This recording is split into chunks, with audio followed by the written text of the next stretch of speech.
Saint Gregory High School and College বাংলাদেশের একটি Catholic উচ্চ বিদ্যালয়।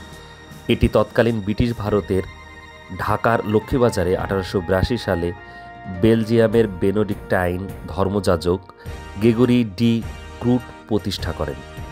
এই বিদ্যালয়ে রয়েছে একটি বিশাল ঐতিহ্য। 1882 সালে আমেরিকান মিশনারিদের দ্বারা এই বিদ্যালয় এর জন্ম। ঢাকার নটরডেম কলেজের জন্ম এই স্থানে। 1953 সালে এখানকার ক্যাম্পাস থেকে নটরডেম কলেজ সরিয়ে মতিঝিলে স্থানান্তরিত করা হয় এবং একে সেন্ট গ্রেগরি উচ্চ বিদ্যালয় হতে আলাদা করে দেওয়া হয়। 1912 সালে সেন্ট ফ্রান্সিস জেভিয়ার বালিকা উচ্চ বিদ্যালয় প্রতিষ্ঠার আগ পর্যন্ত এখানে ছেলে ও মেয়ে একসাথে পড়াশোনা করত। পরবর্তীতে এটি বয়েজ স্কুলে পরিণত হয়। এখানেই 1914 সালে বাংলাদেশের স্কাউটের সূচনা হয়। অপরদিকে 1923 সালে এই স্কুলের মাধ্যমে বাংলাদেশে বাস্কেটবল খেলার প্রচলন হয়। দেশ বিভাগের আগে সেন্ট গ্রেগরি উচ্চ বিদ্যালয়ে শুধু ইংরেজি মাধ্যমেই পড়াশোনা হতো। পরে 1947 সালে দেশ বিভাগের পর এখানে বাংলা মিডিয়ামের পড়াশোনা শুরু হয়। 1971 সালে বাংলাদেশ স্বাধীন হওয়ার পর এখানে ইংরেজি মাধ্যমে পড়াশোনা বন্ধ করে দেওয়া হয়, শুধু বাংলা মাধ্যমে পড়াশোনা চলতে থাকে। তবে 2008 সালের দিকে আবারও ইংলিশ ভার্সন চালু করা হয়। 2016 সালে স্কুলটিকে কলেজে উন্নীত করা হয়।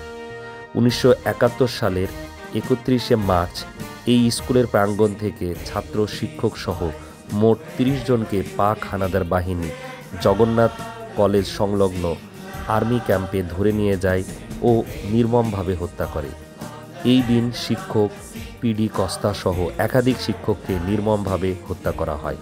প্রতি বছর এই দিনটিকে তাই তাদের উদ্দেশ্যে শ্রদ্ধা অর্পণ করে এই প্রতিষ্ঠানটি।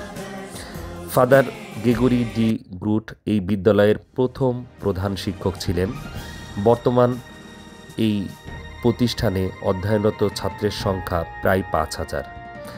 এটি বর্তমানে বাংলাদেশের শ্রেষ্ঠ শিক্ষা প্রতিষ্ঠানগুলোর মধ্যে অন্যতম। এই প্রতিষ্ঠান থেকেই অমর্ত্য সেন, এটিএম বদরুদ্দোজা চৌধুরী, কামাল হোসেন, জামিল উদ্দিন হাসানের মতো গুণীজনেরা বেরিয়েছেন। তাছাড়া এই বিদ্যালয়েরই ছাত্র ছিলেন তাজউদ্দিন আহমেদ, যিনি কিনা বাংলাদেশের স্বাধীনতা যুদ্ধে মুখ্য অবদান রেখেছিলেন এবং স্বাধীন বাংলাদেশের প্রথম প্রধানমন্ত্রী ছিলেন। বিখ্যাত ব্যান্ড শিরোনামহীনের প্রতিষ্ঠাতা জিয়াউর রহমান জিয়াও এই স্কুলের ছাত্র ছিলেন। এছাড়া সিরাজুল ইসলাম চৌধুরী, জামিলুর রেজা চৌধুরী, সৈয়দ মোহাম্মদ দস্তগীর হোসেন বিশিষ্ট আইনজীবী ও বাংলাদেশ সুপ্রিম কোর্টের হাইকোর্ট বিভাগের সাবেক বিচারপতি এই বিদ্যালয়েরই ছাত্র ছিলেন।